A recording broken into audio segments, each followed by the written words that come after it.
Hi friends, good morning.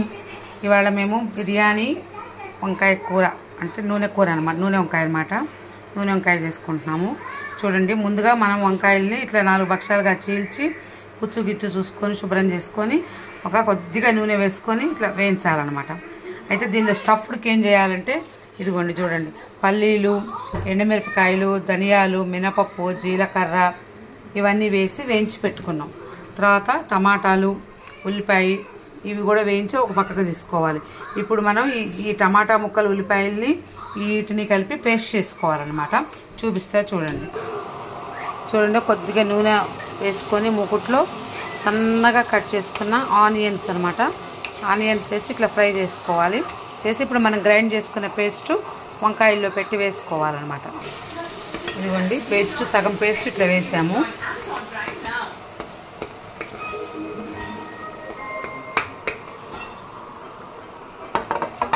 ఇప్పుడు మనం ఇట్లా పేస్ట్ పెట్టే బదులు ఇట్లా ఇట్లా ఇట్లా నిలువుగా పెట్టేస్తే చక్కగా వంకాయలు కూడా మనకి దానిలో స్టఫ్ అయిపోతాయి ఆటోమేటిక్గా.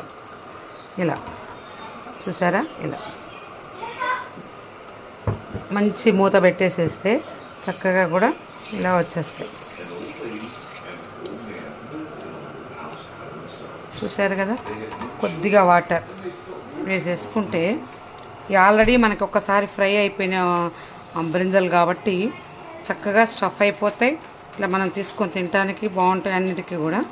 చూడండి, ఇలా పెట్టాలన్నమాట. మంచిగా స్టఫ్ అయిపోతాయి చక్కగా. చూసారు కదా,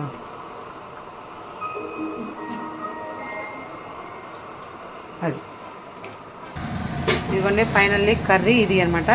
దీనిలో గార్నిష్కి కొంచెం కొత్తిమీర మనం ఇలా వేసేసుకొని చక్కగా బిర్యానీ చేసేసుకొని బిర్యానీలోకి తినచ్చు. చపాతీలోకి బాగుంటుంది, రైస్లోకి బాగుంటుంది, అన్నిట్లోకి కూడా. చూసారు కదా, ఇలా చక్కగా ఉడుకుతుంది చూడండి. కూర మంచిగా ఉడికితే కనుక నూనె అంతా విడుస్తుందండి. ఇది నూనెకాయ బాగుంటుంది ఇది బిర్యానీకి.